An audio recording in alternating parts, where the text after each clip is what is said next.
Et voilà, l'un des grands rendez-vous de l'ActuTech de cette année 2022, c'était la Google I.O. Cette Google I.O. vient de se terminer, en tout cas la keynote d'ouverture de ce grand rendez-vous qui est dédié aux développeurs, mais on y apprend toujours beaucoup de choses. Jérôme, petit résumé de ces annonces Google, ma foi quand même assez intéressante. Ah oui, petit résumé d'une grosse keynote. Alors, 2 heures de keynote.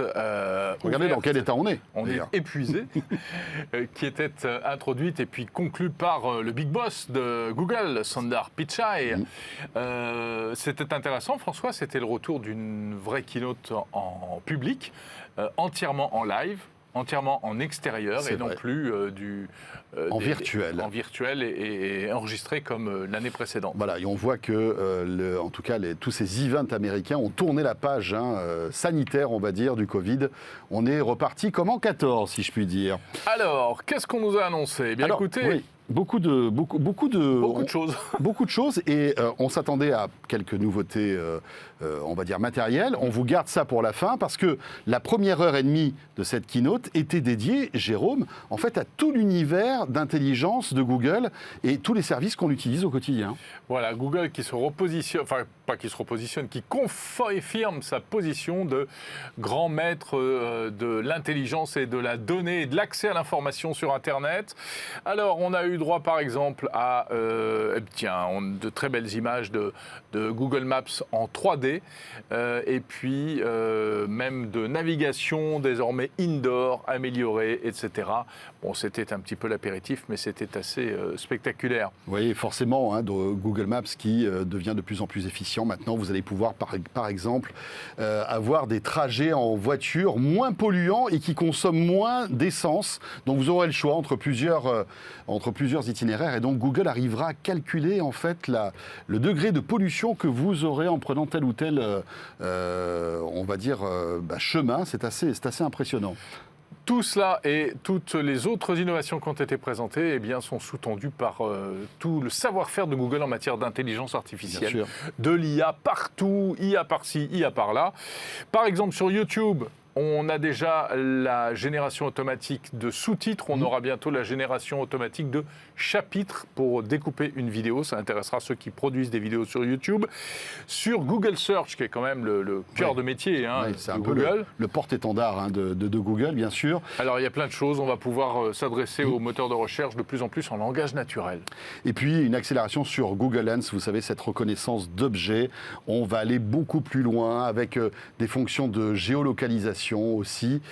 Par exemple, imaginez prendre une photo, je ne sais pas moi, par exemple un jean ou d'une robe, par exemple, ou d'un objet quelconque, et savoir où il se trouve autour de vous pour pouvoir aller l'acheter, pourquoi pas physiquement. C'est assez intéressant. Voilà, et puis ce que Google appelle le multi-search, donc la possibilité de mixer de la recherche d'images, la recherche de texte, pareil, en posant des questions. En matière de photos, d'intelligence artificielle appliquée au traitement des images, et traitement des photos, tout cela dans une perspective plus inclusive, Google annonce de gros efforts dans la reconnaissance des peaux noires, et notamment pour déterminer toutes les nuances qui peuvent exister sur Terre, et donc avec une meilleure détection des différentes nuances. Et ça servira aussi d'ailleurs aux femmes pour choisir des maquillages en fonction de la teinte exacte de leur visage. Autre service aussi qui est très utilisé par Google, évidemment, c'est tout ce qui est reconnaissance vocale, et notamment les Google Nest et Google Home, etc. Et vous le savez qu'aujourd'hui, pour que ces assistants vocaux fonctionnent, il y a toujours le mot de départ, en fait, le mot qui déclenche en fait le système. Le wake word. Qui est aujourd'hui OK Google ou dit Google, etc. Google est en train de résoudre ce problème, notamment avec les devices de dernière génération qui sont équipés d'une petite caméra, ce qui fait que lorsque vous regarderez en fait l'appareil, vous n'aurez plus besoin de dire OK Google pour qu'il comprenne que vous allez vous adresser à lui. Ce qui fait que vous pourrez lui poser une question directement de manière naturelle, sans avoir le mot de réveil. Incroyable. C'est plutôt intelligent comme service. Et il saura que vraiment vous le regardez comme si c'était une personne et que vous vouliez vous adresser à elle. Et puis, autre manière de s'adresser à un assistant vocal Google sans prononcer le fameux wake word, grâce à des petites phrases, les quick phrases, donc des phrases qu'on a l'habitude d'adresser de toute façon à un assistant, genre est-ce qu'il pleut, quelle sera la météo demain, lance une minuterie. Et qui sont des phrases qu'on pose, enfin des questions que l'on pose de manière préférentielle à son assistant vocal et pas à sa famille, quoi. Exactement. Sorte, hein. Donc là, pareil, on pourra directement lui dire lance une minuterie de 3 minutes pour les œufs à la coque, sans lui dire précédemment le fameux wake word qu'on ne va pas prononcer pour ne pas déclencher votre assistant vocal. Dernière petite chose pour tout ce qui est musique, vous ne serez plus obligé par exemple de donner le titre d'une chanson en entier pour que Google découvre cette chanson. Vous pourrez dire par exemple, je sais pas moi, I want to break, je sais plus quoi, et bien il va dire tiens, c'est peut-être la chanson de Queen, I want to break free, et il vous lancera la chanson. Génial. Bon, plein de choses, on passe rapidement, mais c'est assez intéressant, mais c'est très tech. Oui, et puis très abstrait aussi quand même. Très abstrait aussi, des efforts qui sont faits en matière de reconnaissance du langage pour pouvoir converser, pour que les développeurs auxquels s'adresse cette keynote puissent développer notamment des chatbots, des agents conversationnels encore plus intelligents. Tout ça avec une techno qui s'appelle Lambda 2, rien à voir avec la lambada, hein, François. Enfin, il n'y a que toi et moi qui savons encore ce que c'est que la lambada. Ta danse préférée. C'est vrai. Voilà. En matière de sécurité, là, c'est beaucoup plus sérieux quand même. Parce qu'il y a eu plein de choses qui ont été dites, mais le plus intéressant, c'est la volonté de Google de supprimer les mots de passe.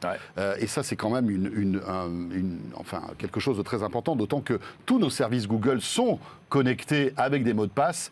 Et là, l'idée de Google, c'est d'avoir, grâce à la double authentification et grâce à votre smartphone, la possibilité de vous connecter en fait à votre mail et à tous vos services Google sécurisés, sans rentrer de mot de passe, simplement en rentrant un mot de passe qui sera créé pour l'occasion par votre smartphone.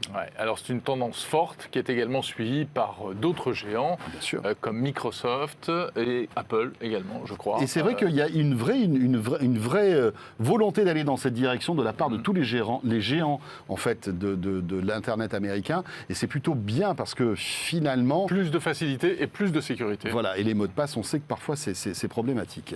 Bon, alors ça c'est pour la partie, c'était vraiment pour la partie, voilà ce qu'il y a dans nos labos, voilà ce sur quoi le jus de cerveau de chez Google. Ouais, exactement, toutes les technos qui vont se développer dans les années qui viennent.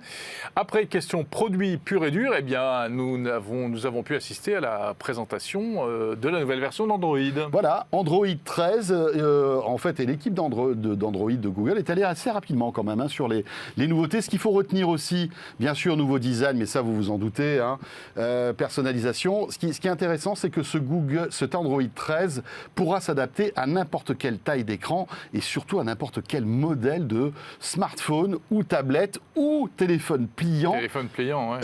Android, et ça c'est intéressant, il y a eu quelques petites démos qui ont été faites, et typiquement sur un téléphone pliant, vous allez pouvoir faire du drag and drop, avoir de nouveaux univers. Alors on avait déjà ça chez Samsung, mais c'était une surcouche qui était faite chez Samsung. Là, Android va l'implémenter en natif, et ça change tout, et ça annonce aussi des choses bien sympathiques en matière de device pliant ou déroulable en quelque sorte, puisque là maintenant tous les constructeurs auront cette version d'Android à leur disposition. Exactement, ça devrait mieux fonctionner. Parmi les nouveautés d'Android 13 également, un nouveau wallet, donc un portefeuille qui pourra intégrer, en tout cas aux États-Unis probablement, pas en Europe, des choses comme le permis de conduire dans le smartphone. Enfin, plus besoin d'avoir une version papier, une version carton. Et puis des fonctions de sécurité encore, notamment la détection d'accidents, la détection de chute au niveau du smartphone qui va être améliorée avec un système d'appel d'urgence en cas de... Par exemple, vous avez un accident de voiture avec votre téléphone et vous êtes inconscient pour une raison ou pour une autre, le téléphone appellera automatiquement au bout d'un moment 911 si vous ne réagissez pas. Effectivement, ça peut sauver des vies tout ça. Ce qu'on aperçoit là... Vous la voyez, c'est l'une des premières nouveautés hardware qui a été annoncée par Google. C'est la Pixel Watch. Vous la voyez, elle est là. Alors, elle a été présentée un petit peu plus tardivement parce que là, c'était vraiment l'Emergency SOS qui était mise en avant. Mais cette watch elle est là, voilà, regardez comme elle est jolie, elle a un look bien particulier, donc un verre qui est rond, un peu bombé. Un peu bombé, oui, c'est assez étonnant. Plutôt joli. Donc c'est la première montre connectée Google, de marque Google. Tout à fait, la première montre connectée Google qui devrait sortir d'ici la fin de l'année avec le Pixel 7, puisqu'elle sera associée donc à la nouvelle génération vous savez, du smartphone haut de gamme de Google qui s'appelle le Pixel 7. On n'a pas beaucoup d'informations, hein, ça a été vraiment un petit teasing. Ça a été présenté quand même, Pixel 7 et 7 Pro. C'est ça. Comme un peu une bande-annonce d'un film, d'un blockbuster. Hein, voilà, on voit quelques images de ce téléphone qui a l'air très bien fini, avec un 3e capteur photo sur le haut de gamme. Ça aussi, c'est une nouveauté qui va ravir les fans de photos sur les pixels. Et donc, ce téléphone devrait sortir d'ici la fin de l'année. Et il sera donc couplé à cette montre aussi, la Pixel A. Exactement. La Pixel Watch, pardon. Un autre smartphone a été dévoilé. Alors, on revient avant le 7 au 6. Voilà. C'est la déclinaison du Pixel 6 qui avait été présenté l'an dernier. Il s'agit du Pixel 6A, qui est une version plus entrée de gamme, plus milieu de gamme. En gros, c'est un Pixel 6 qu'on a concentré, on a gardé l'essentiel, notamment la puissance, notamment la puce Tensor, puce maison de Google. Et donc, la promesse, c'est qu'il ait quasiment les mêmes performances, notamment en photo, en transcription audio, hein, tout ce qui a besoin de puissance informatique. Oui, puisque la puce, en fait, renferme toute cette intelligence. Vous n'avez plus besoin d'être connecté, par exemple, pour avoir de la traduction en temps réel. Tout se fait sur le téléphone, c'est plutôt cool. Et un joli design qui rappelle celui du Pixel 6, d'ailleurs. Tout à fait. Et à un prix relativement abordable, hein, puisqu'il est annoncé à $449. Attention, ce sont les prix américains, hein, puisque on peut imaginer qu'en France, et notamment en Europe, ça coûtera plus cher. Il est prévu cet été. En espérant qu'il sorte en plus en Europe, parce que je crois que la version d'avant... oui, non, elle était sortie. Elle était sortie finalement. Ouais, le Pixel 5A était sorti, donc peut-être que, enfin, espérons que ce 6A sortira. Donc il sort là, cet été, hein, il va arriver en même temps que les Pixel Buds Pro. Ça aussi, c'est un nouveau produit que Google a annoncé. Ah, des oreillettes. Des oreillettes. Vous connaissiez les AirPods Pro, et bien voilà, vous avez maintenant les Pixel Buds Pro qui apportent évidemment une réduction de bruit active. Elles ont aussi tout un système d'appairage très, très rapide. Alors, appairage rapide qui va être amélioré grâce à Android 13, notamment, mais la particularité, c'est la connexion multipoint qui permettra donc très facilement de connecter ces oreillettes, par exemple à un smartphone, à un ordinateur, à une tablette, et de switcher facilement de l'un à l'autre. Voilà, ça c'est très pratique. L'audio spatial arrive, la localisation si vous les perdez, voilà, vous pourrez les retrouver sans doute sur votre petite Maps. Le prix, $199. Bah c'est pas mal. Est sorti cet été aussi, ça c'est la bonne nouvelle de ce produit. Pour terminer, alors là on part encore un peu plus dans le futur, puisque Google a annoncé une tablette Pixel. Ça aussi c'est une bonne nouvelle, hein, une vraie tablette tactile sous la marque Pixel qui, elle, sera présenté en 2023, sortira en 2023. Ils ont déjà montré quelques bribes du design. Ouais, c'était très succinct. L'idée, c'est de dire, on va sortir une tablette notamment pour probablement exploiter cette nouvelle version d'Android qui est censée pouvoir s'adapter à tous les écrans. Et donc, ce sera le même Android que sur les Pixels, mais en version un peu plus large. Exactement. Intéressant. Ouais. L'année prochaine, nous sortirons peut-être un smartphone pliant, qui sait. Et pourquoi pas. Dernière chose. Mais oui, ce n'est pas terminé. Une paire de lunettes. Alors, là encore, il ne faut pas s'affoler parce qu'il n'y a eu aucune date de sortie, aucun prix, on ne sait pas. Mais en tout cas, c'est un concept que Google a présenté.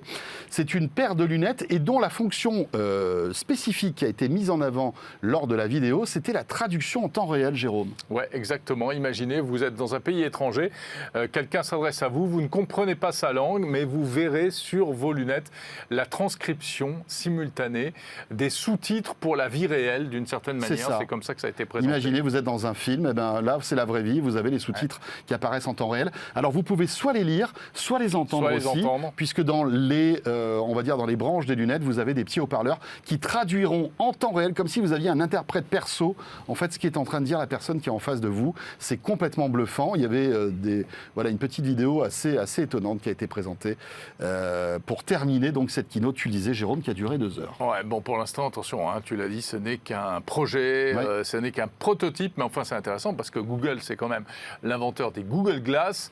Et donc là, eh bien, c'est d'une certaine manière le retour des Glass version Google, des lunettes connectées version Google. On savait qu'ils allaient ressortir quelque chose et qu'ils ne se contenteraient pas d'enterrer les Google Glass. Ben voilà, on est sur la bonne voie. Mais Plus on n'a de pas de 10 date, ans après, on n'a quand même, rien. hein. Ouais. C'est vrai. 10 Il ans aura après les fallu Google plus de 10 Glass. ans, ouais. On n'a pas de prix, on n'a pas de date de sortie Non, rien pour du ces tout. lunettes connectées. Voilà le résumé de cette keynote, donc Google I.O. 2022. Merci en tout cas de nous avoir écoutés et regardés. Et je vous rappelle que bien sûr, on se retrouve pour toute l'actualité tech sur 01 TV, bien sûr, on est là. Salut à tous.